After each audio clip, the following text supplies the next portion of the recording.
legendario boxeador se enfrenta a la pelea de su vida. Su oponente era la desesperanza, el miedo y la muerte. Una criatura aterradora que podría ser más humana que bestia. Este animal ni siquiera era de este mundo, era algo sobrenatural. Y un extraño insecto que aterroriza a toda una nación. Los insectos se estaban saliendo de control. Estos son los misterios en el museo. Misterios en el museo. Louisville, Kentucky, es reconocido por su carrera de caballos pura sangre, el Derby de Kentucky. Pero esta ciudad sureña también se jacta de otra cosa. Es el lugar del nacimiento del campeón mundial indiscutido de peso pesado, Muhammad Ali. Y para honrar la vida y el legado de este icónico boxeador, está el centro Muhammad Ali. La colección exhibe recuerdos de la carrera ilustre del atleta, como un par de guantes de boxeo autografiados, una bata decorada con joyas y piedras, y la antorcha que Ali llevó en los Juegos Olímpicos del año 1996. Pero aquí hay un objeto que habla de sus logros heroicos afuera del cuadrilátero. El artefacto mide 5 centímetros de diámetro. Está unido a una cinta azul y en el centro tiene estrellas doradas. Es una de las máximas distinciones en el país. Esta medalla recuerda un capítulo poco conocido en la historia de Muhammad Ali. Una que habla del papel clave que jugó en una situación aterradora, de vida o muerte. Esta es una historia de esperanza, de decencia humana y de valentía.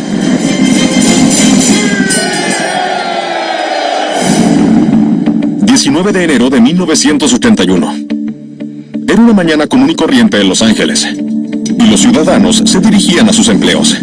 Pero un grupo de peatones ve algo perturbador. Video real. Un joven afroamericano está sentado precariamente sobre la cornisa del 9º piso de un edificio de oficinas. Mientras el joven estaba en la cornisa, gritaba cosas como "soy malo", "el Vietcong viene por mí". Al parecer, el hombre estaba al borde de suicidarse. A la gente le preocupaba que el hombre fuera a lanzarse del edificio. Si realmente lo hacía, no sobreviviría.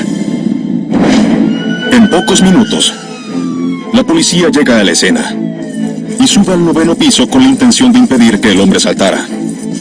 Pero convencerlo no sería nada fácil. Había solo una puerta que llevaba a la cornisa, y el joven la había cerrado desde adentro. Las autoridades se encontraban en una situación muy difícil. No podían aproximarse físicamente a él. Durante 2 horas, el equipo de emergencia intenta desesperadamente convencer al veterano para que se baje de la cornisa. Queremos ayudarlo, escuche por favor. La policía incluso trae a un psicólogo y a un pastor a la escena. Por favor, escuche. Pero nada funciona. El hombre no cedía. No había nada que lograra convencerlo. La situación se volvía cada vez más tensa. La policía lo intentó todo, pero al parecer todas las opciones ya se habían agotado. Aunque nadie sabía que un héroe inesperado aparecería en escena. De pronto, un hombre se aproxima al edificio. Todos recordaron a Clark Kent cuando aparecía de una cabina telefónica. Él apareció de la nada. Los testigos no podían creer lo que veían. Era uno de los boxeadores más famosos de la historia estadounidense, Muhammad Ali. La leyenda del boxeo estaba en el vecindario cuando escuchó de la tragedia y creía que podía ayudar. Eso era lo más impactante de Muhammad Ali. No solo era reconocido por sus proezas en el cuadrilátero. La policía de que lo dejen hablar con el hombre en la cornisa. Era algo arriesgado. Dar la vida de este hombre o ser testigo de una horrible tragedia. Ali corre hasta el 9º piso. Se apoya en la ventana y llama al veterano. Video real. Ali le dijo: "Soy tu hermano y me preocupas. Yo quiero ayudarte". El hombre no podía creer que uno de los atletas más famosos del mundo estuviera hablándole. Se trataba de alguien que se creía insignificante y de pronto ve a Muhammad Ali. Eso fue absolutamente increíble. Mientras una multitud lo observaba desde abajo, Ali le dedica un discurso emocionante. Para Ali, esta fue la pelea de su vida. Pero su oponente no era otro boxeador. Era la desesperanza, el miedo y la muerte. Durante 20 minutos angustiantes, Ali habla con el hombre desesperado. Finalmente, él se aleja de la cornisa. El hombre se desvaneció en los brazos de Ali y lloraba. Fue algo muy abrumador, incluso para alguien como Muhammad Ali. Después del trágico evento, la policía lleva al hombre a un hospital local para tratarlo. Y Ali es proclamado héroe. El boxeador literalmente salvó la vida de alguien. Esta fue, sin duda, una de las proezas más grandes de Ali. Actualmente, esta medalla de la libertad se encuentra en exhibición en Louisville, Kentucky. El presidente George W. Bush se la otorgó a Muhammad Ali el año 2005 por sus increíbles contribuciones hacia la humanidad. Y es un recuerdo duradero de la personalidad del legendario boxeador, tanto afuera como adentro del cuadrilátero.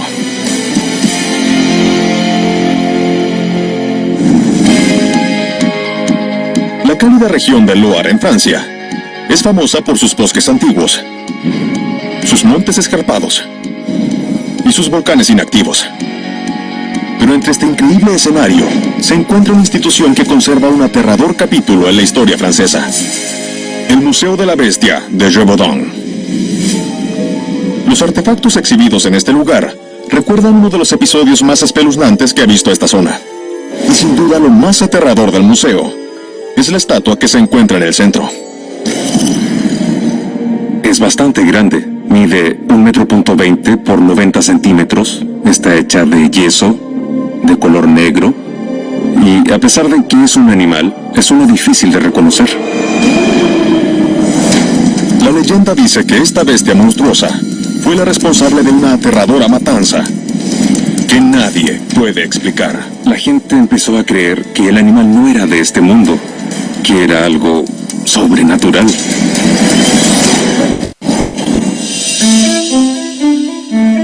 Año 1764, al sur de Francia.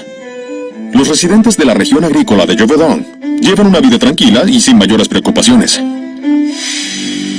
Pero un día, su rutina diaria es interrumpida por una horrible tragedia. El 30 de junio, un granjero iba caminando por una pradera cuando descubrió algo aterrador. El cuerpo de una joven pastora. Este había sido destrozado, al parecer por algún animal perverso. Pero había algo extraño en este particular ataque. Lo extraño de todo esto es que la ropa de la víctima se encontraba a un lado del cuerpo. ¿Cómo es que un animal pudo quitarle la ropa a la mujer y dejarla a un costado? La muerte de la joven genera una ola de pánico en el pueblo. Y en las siguientes semanas, aparecen más cuerpos, todos extrañamente desnudos. Esto era algo realmente angustiante para la gente de la zona. La naturaleza de las matanzas era tan atroz y brutal. ¿Qué o quién mataba a la gente del pueblo era un misterio? A medida que el pánico recorría la región, algunos creen que los ataques deben ser obra de una bestia sobrenatural. El rumor que empezó a correr decía que se trataba de un hombre lobo. A la criatura se le conocía como la bestia de Gévaudan. La gente se preocupaba por sus familias. Les aterraba que la bestia pudiera capturarlos. Con la idea de detener la matanza, los cazadores recorren el campo poniendo trampas para la bestia. Pero sus esfuerzos son en vano. Durante 3 largos años, los ataques violentos continúan sin cesar. Luego, en junio de 1767, un hombre da un paso adelante y asegura saber cómo eliminar a la bestia. Su nombre es Jean Chastel. Jean Chastel era un granjero y tabernero local, y él había decidido ser quien encontraría al monstruo y detendría esta locura de una vez por todas. Según cuenta la historia, Chastel afirma que esta bestia infernal solo puede ser eliminada con una bala sagrada. Le dijo a los aldeanos que la bala debía ser de plata y que un hombre de la fe debía bendecirla. Mientras el pueblo observaba ansiosamente, Chastel toma la munición especial y se adentra en el bosque. ¿Podrá este hombre matar a la bestia de Gévaudan?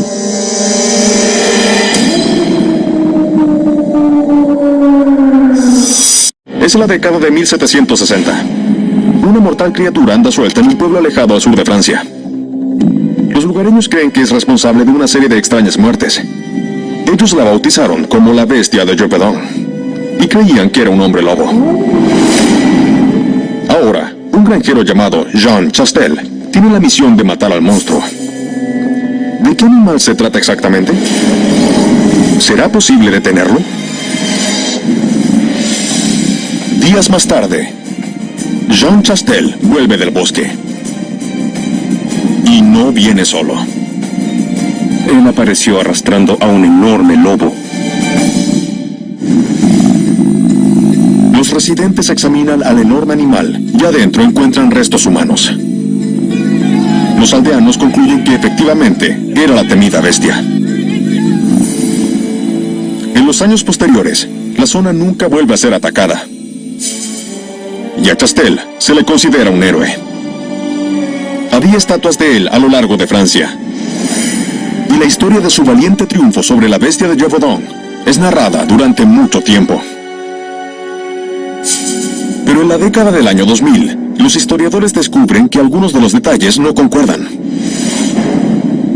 Después de todo, ¿cómo es que un lobo removió metódicamente la ropa de sus víctimas?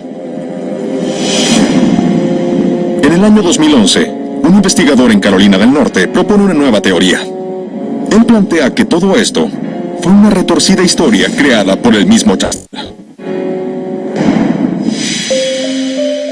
Él creía que Jean Chastel era el responsable de las muertes y que la bestia era efectivamente un enorme lobo que el hombre había entrenado, pero él era realmente el asesino en serie. Y luego, Chastel apareció en el pueblo intentando transformarse en un héroe. A pesar de que la teoría es interesante, nunca sabremos la verdadera historia de la bestia. Aún no sabemos qué ocurrió. Este sigue siendo un gran misterio. Actualmente, la aterradora estatua se exhibe en el Museo de la Bestia de Gévaudan. Y recuerda a un monstruo legendario que tal vez es demasiado real.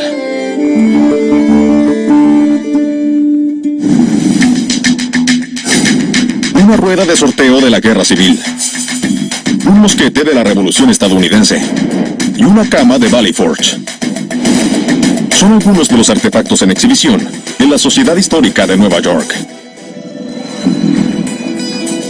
Y lejos de estas reliquias de guerra, se encuentra un artículo delicado. Mide 28 por 43 centímetros. Tiene casi 16 hojas de papel. Y el título que va cruzado en la parte superior de la primera página dice Woodhull and Claffins-Wickle. Este periódico expuso un polémico escándalo que sacudió a la nación. Esta es la historia de un hipócrita, adúltero y mujeriego.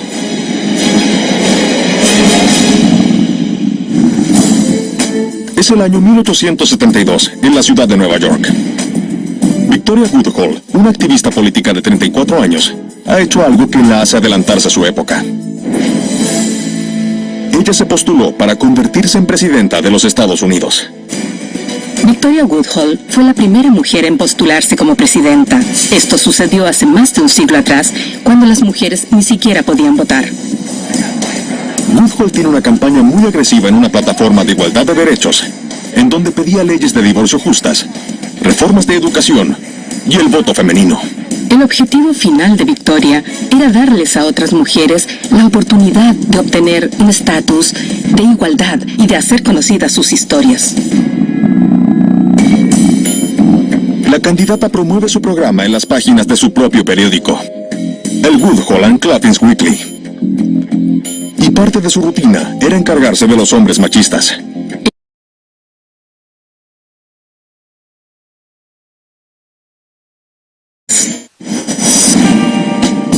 Para esta intrépida mujer, no había nadie intocable. Para esta intrépida mujer, no había nadie intocable. Mujer casada de la congregación.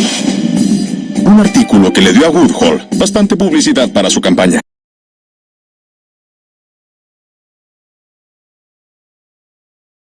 Y la gente la seguía de cerca. Y la gente La ira de sus contrincantes. El presidente Ulysses S. Grant y su rival demócrata Horace Greeley. Pero su campaña para convertirse en presidenta cautivó a la nación, y muchos se sumaron a ella para apoyar su causa. En ese momento, su candidatura para la presidencia tenía futuro. Pero luego, días antes de la elección, su campaña da un giro inesperado. El 2 de noviembre, Woodhull recibe la visita de un oficial,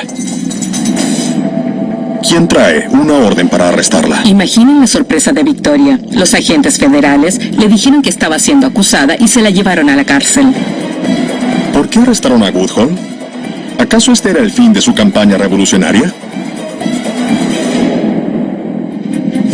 ¿Quién está detrás de la estrepitosa caída de esta mujer? Parecía ser que Woodhull se había enredado con el hombre equivocado, el reverendo que ella expuso en su periódico por tener un romance extramarital. Un hombre llamado Henry Ward Beecher. Beecher estaba furioso porque había expuesto su romance. Pero como era un reverendo, él no podía ser asociado con esta venganza. Así que acudió a sus poderosos aliados, quienes la acusaron de hacer periodismo lascivo. Woodhull es acusada de ser ofensiva y de distribuir material obsceno. La acusación es suficiente como para arruinar la ambición política de Woodhull.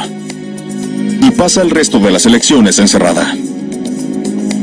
Debió sentirse muy frustrada e indefensa, estando encerrada en una celda y sin poder hacer nada para continuar con su candidatura.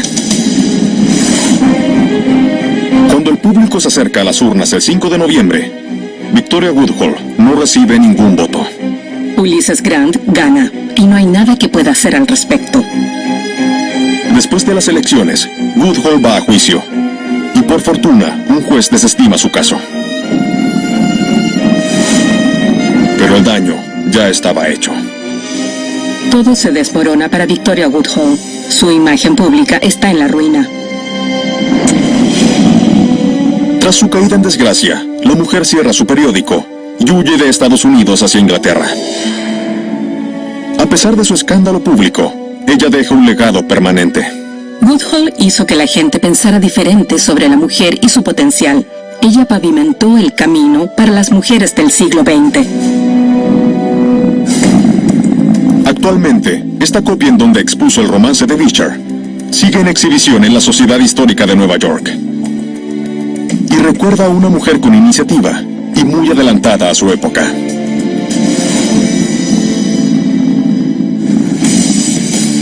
Annapolis, Maryland, ha sido el lugar de la Academia Naval de Estados Unidos desde 1845. Y su rica historia marítima es honrada en el propio museo de la Academia. Su colección incluye el sombrero que alguna vez le perteneció al comodoro Matthew Perry, quien en 1853 conectó a Japón con el comercio occidental. Y una serie de contenedores que usó el explorador polar Robert E. Peary. Pero hay un artefacto que parece no estar vinculado directamente con alta mar. Tiene más de 200 años, mide 74 centímetros de largo y tiene unos grabados muy elaborados en su superficie. Es muy afilado. Y fue parte de uno de los conflictos casi olvidados, pero más fascinantes en la historia estadounidense. Esta antigua espada recuerda una historia épica de aventura, peligro y perseverancia en el comienzo de una nueva nación. Esta es la historia de un pequeño grupo de héroes que se enfrentó a un obstáculo insuperable. Es el inicio del siglo XIX. Thomas Jefferson acaba de ser elegido presidente de los Estados Unidos. Pero el futuro de esta incipiente nación aún no está asegurado. Jefferson está desesperado por mejorar la economía estadounidense y darle al país un mayor rol en la escena mundial. Y eso significa comercializar con Europa. Para una nación emergente era muy importante impulsar el comercio con otros países. Así es como ganaríamos dinero. Ese fue un momento precario en nuestra historia. Pero no sería fácil. Las rutas marítimas hacia Europa estaban controladas por el gobernante del estado de Trípoli, en África del Norte. A este cruel déspota se le conoce como Pasha. Era un individuo despiadado. Él gobernaba desde Trípoli, que actualmente se le conoce como Libia, y su reino era el más poderoso de la costa norte de África. A cambio de obtener acceso a las rutas marítimas, Jefferson debía pagarle al Pasha una modesta cuota. Durante la década de 1780, nuestro gobierno pagaba algo que solía llamarse tributos para poder hacer negocios con otras partes del mundo. Durante meses, el Pasha le permite a los barcos mercantes estadounidenses pasar por el Mediterráneo sin problemas. Luego, en el año 1801, el Pasha se vuelve ambicioso. Pide la exorbitante cifra de $200,000. Mucho más de lo que Jefferson puede pagar. Jefferson se rehúsa a pagar y él no se dejaría amedrentar. Las consecuencias son desastrosas. El Pasha ordena un ataque brutal al barco estadounidense y toma a 300 tripulantes como rehenes. El presidente Jefferson debe tomar una difícil decisión. Las vidas de sus hombres corren peligro. Y sin la capacidad de transportar bienes al extranjero, la economía del país podría quedar en la ruina. El presidente concluye que la única manera de vencer al despiadado Pasha es por la fuerza. Y decide ir a la guerra. Es una gran apuesta. La armada del país aún no tiene suficientes barcos como para un enfrentamiento efectivo. Y su ejército no tiene las armas para este tipo de misión. Jefferson le pide ayuda a un confiable ex oficial militar llamado William Eaton. Eaton conocía muy bien la región y a su gente. Él sirvió como consulado en Túnez, la ciudad más cercana a Trípoli. Eaton sugiere una estrategia arriesgada. En vez de atacar a Trípoli, lo que requeriría hacerlo por mar, él recomienda capturar por tierra la ciudad de Derna, uno de los bastiones más importantes del Pasha. Si lo lograban, esto le demostraría al déspota que Estados Unidos no podía ser chantajeado. Era un plan muy atrevido y arriesgado. Por eso era increíble pensar que algo así sería posible. Jefferson aprueba la propuesta de Eaton. A finales del año 1904, Eaton viaja a Egipto con un pequeño grupo de marinos. Ahí, recluta un ejército improvisado, constituido por cientos de guerreros tribales. Él ayuda a organizar un enorme grupo de mercenarios, gente de diferentes tribus. Eran guerreros realmente feroces y juntos harían una impresionante excursión de 965 kilómetros hasta la ciudad de Derna. Después de una excursión de 50 días, los hombres de Eaton llegan a Derna. Pero cuando lo hacen, se dan cuenta rápidamente que son superados en número, en una relación de 10-1. Sin embargo, Eaton les pide a los marinos que inicien el ataque con sus mosquetes, y los mercenarios aparecerían por atrás.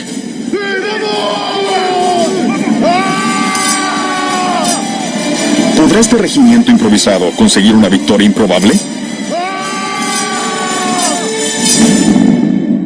Es el año 1805, en la costa del norte de África, cuando el Pasha de Trípoli atacó a los barcos mercantes estadounidenses en el Mediterráneo. El presidente Thomas Jefferson debe ir a la guerra. Así que envía a William Eaton, un comandante de confianza, para reunir un ejército mercenario y atacar Derna, uno de los bastiones más importantes del Pasha. Pero cuando Eaton llega a la ciudad, ve que son superados en número. ¿Podrá este ejército improvisado conseguir la victoria a pesar de las probabilidades? Eaton ordena a su grupo seguir adelante. Al amanecer, él, junto a 8 marinos y sus mercenarios, comienzan el ataque. ¡Vamos! Los hombres son superados rápidamente y deben detenerse debido a los fulminantes disparos de los tiradores experimentados del Pasha. Pero Eaton desata la furia de sus guerreros tribales en un ataque suicida. La táctica funciona. Las fuerzas del Pasha nunca habían visto un ataque tan feroz y huyen aterrorizados. A pesar de lo absurda e improbable que parecía ser la misión en un principio, Eaton logró llevarla a cabo con éxito. La victoria de Eaton convence al Pasha de Trípoli que, a pesar de ser una nación joven, Estados Unidos es un enemigo formidable. El Pasha libera a los 300 marinos y retira sus otras demandas. El Pasha no atacará más barcos mercantes, así que Jefferson obtuvo lo que quería. Pronto, el resto de las naciones del mundo reconoce el creciente poder de los Estados Unidos. A pesar de que este es uno de los conflictos menos conocidos de la historia de nuestra nación, tiene un gran significado histórico. Mejoró la reputación del país y la de Jefferson, y además cambió la forma en la que el mundo ve a Estados Unidos. Hoy, la victoria de Derna sigue siendo celebrada en los versos del himno oficial del Cuerpo de Marines estadounidense. Desde los salones de Moctezuma a las costas de Trípoli, se refiere a esta batalla. Y esta espada, conseguida en el ataque a Derna, sigue en exhibición en el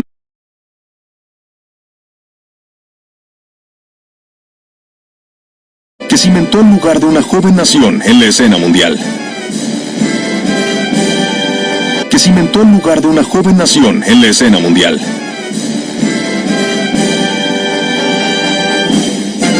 Se extiende a lo largo de 404 hectáreas y se jacta de tener elegantes fuentes, vistas sobrecogedoras del puente Golden Gate, e incluso tiene un pequeño rebaño de bisontes. Y ubicado en la zona este del parque, se encuentra la Academia de Ciencias de California. Dedicado a la historia natural, contiene un invernadero con una selva tropical de 4 niveles, una pared de cráneos de leones marinos y una colonia viva de pingüinos africanos. Entre sus enormes colecciones se encuentra una criatura muy pequeña y aterradora. El espécimen tiene ojos brillantes y una larga boca que se dobla al interior de su cuerpo. Esta boca es muy afilada, es casi como una aguja hipodérmica. Es un ejemplar de aspecto muy extraño.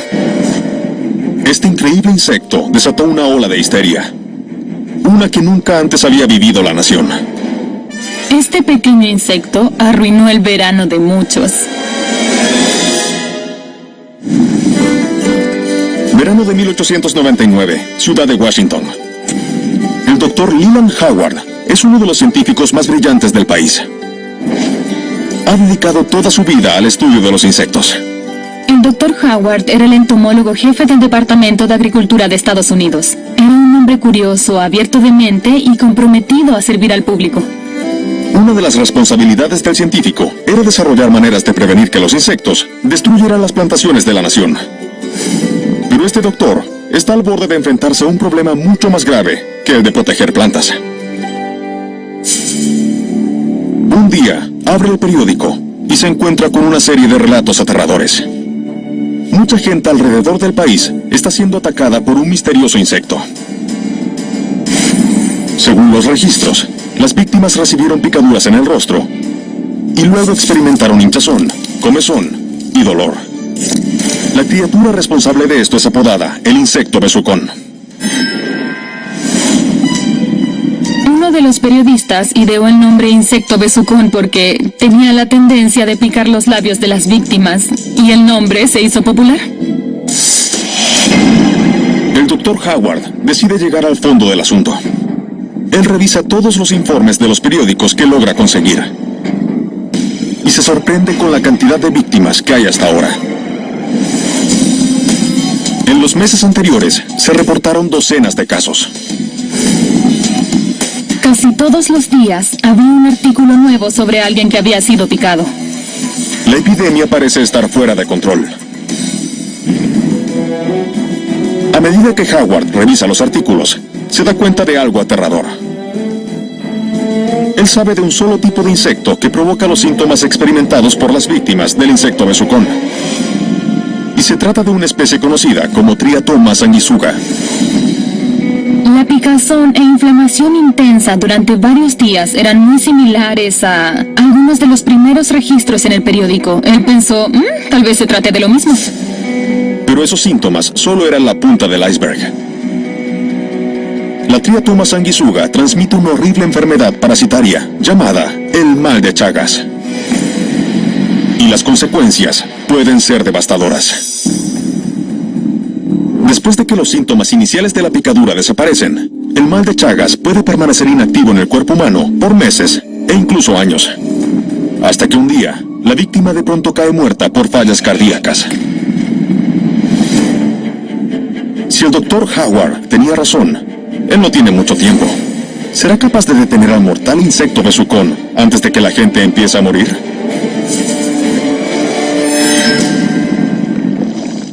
Es el año 1899. La nación está en pánico. Decenas de personas han sido picadas por un misterioso y posiblemente mortal insecto, conocido como el insecto besucón. Ahora, el entomólogo Leland Howard está desesperado por identificar a esta extraña criatura y ponerle fin a su existencia. ¿Acaso podrá el Dr. Howard darle el beso de la muerte? Según los informes, algunas de las víctimas han capturado el insecto que supuestamente los atacó. Y los especímenes son analizados. Pero los resultados no son lo esperado. Al parecer, ninguna de ellas provino del mismo insecto. Se identificaron como mariposas o escarabajos, especímenes que él conocía y que claramente no eran capaces de picar de esta forma. La mortal Triatoma sanguisuga no era la responsable de esta epidemia. Entonces, ¿qué se oculta detrás de este horror veraniego? El Dr. Howard se enfoca en los informes de los periódicos que llamaron su atención la primera vez. Y descubre quién es la primera paciente. Una mujer de Atlantic City llamada Helen Vesey. A principios de julio, ella declara que un insecto grande le picó el labio. Media hora después del incidente, sus labios se inflamaron mucho. Poco después de que la historia de Vesey apareciera en el periódico, otra víctima tuvo síntomas similares. Y desde ese momento, los periodistas inundaron las páginas con relatos sobre el insecto besucón. Y además de eso, después de cada artículo, los síntomas descritos se volvían cada vez más disparatados. ¿Una mujer tenía algo que parecía ser una mordedura de vampiro? Los mendigos intentaban obtener dinero al cubrirse a sí mismos con vendas y decían que eran víctimas del insecto besucón. Llegó a tal punto que los síntomas de la gente tenían muy poco que ver con los que él conocía de las picaduras comunes y corrientes. Y en ese momento, el doctor se da cuenta de que todo había sido un caso de histeria colectiva. El doctor Howard no fue solo después del primer artículo en el periódico sobre Helen Vesey en Atlantic City que aparecieron más relatos. Y la prensa, desesperada por llenar las páginas y vender copias, exageraron cada historia. Cada vez que a alguien lo picaba un mosquito, ellos decían que habían sido atacados por este insecto besucón. Finalmente, todo esto fue provocado por una semana lenta en cuanto a noticias que terminó saliéndose de control. Al final del verano, los relatos sobre picaduras de insectos se detienen, junto con las historias del insecto besucón. Actualmente, un ejemplar de la Triatoma sanguisuga se exhibe en la Academia de Ciencias de San Francisco. Y da cuenta de cómo la prensa sensacionalista encendió un brote de histeria colectiva. Un misterioso juego de llaves, un par de esposas irrompibles y una camisa de fuerza gastada evocan a uno de los más grandes escapistas que existieron, Harry Houdini. Y todo esto se exhibe en Scranton, Pensilvania, en el Museo de Houdini.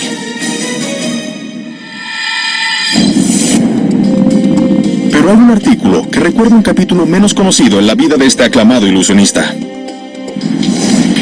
El artefacto mide 25 por 30 centímetros. Está hecho de papel brillante, con una textura suave y satinada. Está envejecido. Tiene casi 100 años de antigüedad.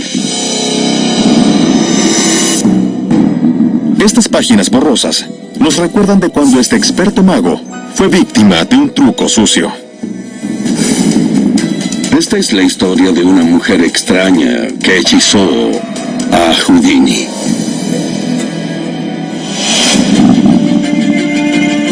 Nos encontramos a comienzos del siglo XX en la ciudad de Nueva York.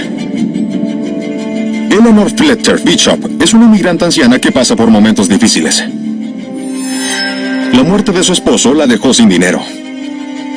Y su hijo mayor, un reconocido mago y adivino, ha muerto de causas misteriosas. En su futuro solo se esperan pesares, pobreza e indigencia. Eleanor debe conseguir dinero, y rápido. Así que en su desesperación, se convierte en una estafadora. Ella haría todo lo que fuera para sobrevivir. Asombrosamente, la frágil mujer asume su nueva carrera con entusiasmo. Su estrategia era adoptar identidades falsas, como enfermera de la guerra civil o condesa europea, y luego escribirle a víctimas adineradas contándole sus pesares y rogando por dinero. Ella estafó a muchos hombres ricos e ingenuos. Una vez, incluso recibió dinero de la fundadora de la Cruz Roja, Clara Barton. Era una mujer carismática, tramposa y probablemente podría haber convencido a la gente de lo que ella hubiera querido. Para el año 1915, ella planeaba jubilarse. Pero para poder hacerlo, necesitaba estafar a su última víctima. Y tiene un objetivo muy adinerado en mente. Nada menos que el experto ilusionista, Harry Houdini. Él era uno de los artistas del entretenimiento mejor pagados del mundo. Houdini inventó el acto de escapismo y con él conquistó a la gente. Era una presentación maravillosa. Eleanor sabía que no sería fácil estafar a Houdini. Él era conocido por descubrir a los estafadores, a vendedores y a los supuestos mediums psíquicos. Houdini menospreciaba a la gente que engañaba de maneras ilícitas y a lo largo de su carrera se dedicó a desenmascarar a los canallas. Pero Eleanor cree que puede convencer al mago. Ella le escribe una carta adoptando la identidad de Alexandra Nicholas, una princesa rusa exiliada quien no ha tenido la mejor suerte. Ella le pidió dinero prestado a Houdini para poder superar la situación de miseria en la que se encontraba. Eleanor envía la nota con la convicción de que su plan funcionaría. ¿Acaso el famoso mago caerá en el truco sucio de la mujer? Durante semanas, Eleanor espera una respuesta. Finalmente, ella recibe una nota del mago. Houdini está dispuesto a prestarle el dinero. Además de eso, él le ofrece un lugar en su espaciosa casa en Rochester, Nueva York. Parecía ser que el maestro de la ilusión era la nueva víctima de la estafadora. Ella adquirió todo lo que necesitaba para vivir cómodamente sus últimos días. Pero la generosidad del ilusionista parece ser aún más grande de lo que parecía. Cuando Eleanor muere en el año 1918, el periódico de la Sociedad de Magos estadounidense publica un obituario escrito por el mismo Harry Houdini. En las páginas, que ahora se exhiben en el Museo de Houdini de Scranton, el mago claramente iguala a Eleanor con la supuesta princesa, probando que él sabía la verdadera identidad de quien escribía la carta desde un principio. El obituario demuestra que Houdini reconoció a Eleanor como la madre de un mago muerto, un famoso adivino llamado Washington Irving Bishop, y decidió darle dinero por respeto a su hijo. Houdini era conocido a lo largo de su carrera por ayudar y apoyar a sus colegas magos y artistas. Parecía ser que Houdini mantuvo la mentira por el bien de Eleanor. Hasta su muerte. Houdini se sentía bien por haberle dado a Eleanor Bishop una mejor vida. Actualmente, estas páginas amarillentas son un conmovedor recordatorio de una estafadora anciana y de un mago altruista que no cuestionó su desesperada ilusión. Desde un campeón de peso pesado a una pionera política. Desde una feroz bestia a un insecto desconcertante. Soy Don Willman y estos son los misterios en el museo.